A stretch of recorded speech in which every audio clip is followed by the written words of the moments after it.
What's going on, guys? It's Tremaine here, the most disciplined day trader on YouTube. Long in NASDAQ, I couldn't get the recording started in time. I'm not even on the charts yet. There we go. So, long in NASDAQ using the inversion fair value gap, stop loss beneath the swing low that's taking out sell side. Buying two more. I'm looking to pyramid this to a larger position. This is the PM session, and this is also a 15-second chart. Okay, so all my entries and all that stuff are based on a 15-second chart, which is what you're watching. We've cleared out sell side, which you'll see me annotate towards the end of the video, and we're trading into the upper quadrant of that 15-minute fair value gap. Not expecting that to be traded to, let alone the upper half. We've been really bullish today, kind of a trending market, so the upper half of those inefficiencies, I'm expecting that to offer support, and I'm not anticipating price to trade to the lower half of those inefficiencies like the 15-minute fair value gap. So a little bit of drawdown. Now, if it were to stop me out, that's fine. I'll just wait for a possible re-entry and use half risk, and you see me do that multiple times. But fall short of my stop, fall short of that swing low, waiting for it to get back above that inversion fair value gap, treat it as support. You see me extending it.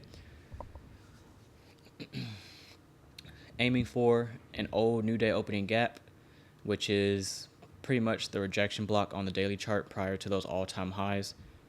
But that's our last highest new day opening gap before NASDAQ made all-time highs. So that's what I'm reaching for, not being too demanding. I do think we're likely to hit all-time highs today, but I don't require that to make a nice piece of change. So that new day opening gap is good enough for me. And I actually was reaching for the same target earlier. You can see around 1 o'clock. I was aiming for the new day opening gap and the rejection block on the daily chart, and I ended up getting stopped at break even. So I'm only up like $100 or something on the day, and looking to walk away with something here.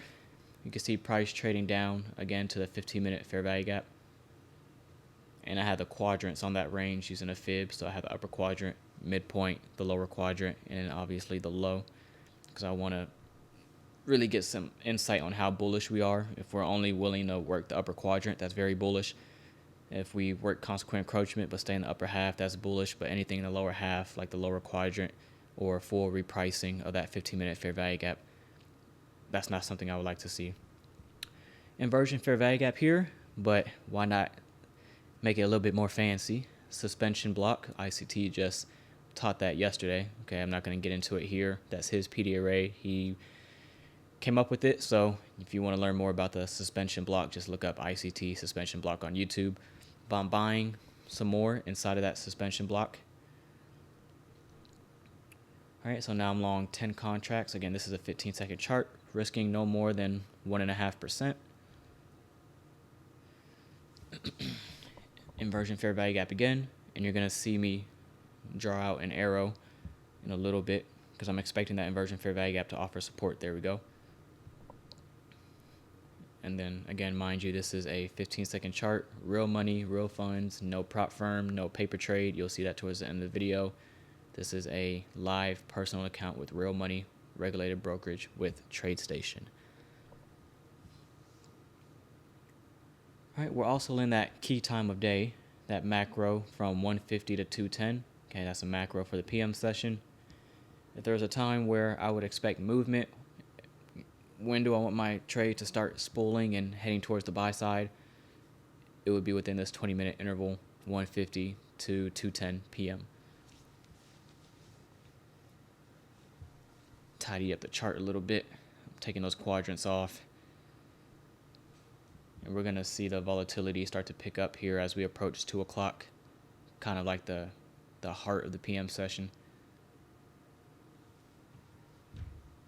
Inversion fair value gap, drawing it through. These again, this is a 15-second chart, so the candles print a little fast, and this video is sped up just a little bit.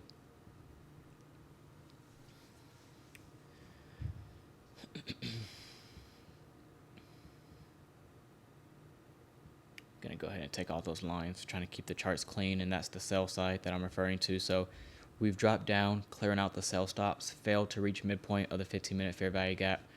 I'm expecting that low that took out sell side to stay in place because we've tagged all the sell stops. Anybody who was long from earlier in the day who trailed their stops beneath that low, they're taken out of the marketplace. and now it's time to resume the move going higher.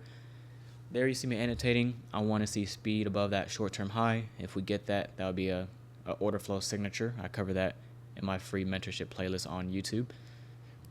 Order flow signatures and price action. If we were to get speed above that high, then that will tell me that I'm really on side and I'm likely to see my targets get hit and then possibly beyond that as well. You can see how we're working the upper half of that inversion fair value gap, the lower one that I used for my initial entry. Notice the bodies and all the work. It's a nasty consolidation, yes, and I'm buying 2 more. We have a small little fair value gap resting in the upper half of that suspension block, adding to my position there. But as I was saying, that lower inversion fair value gap, notice all the bodies staying in the upper half. That is bullish. Is it clean? No, but I'm watching where the candles are opening and closing. Where's the bulk of the volume resting? And it's staying in the upper half of that inversion fair value gap.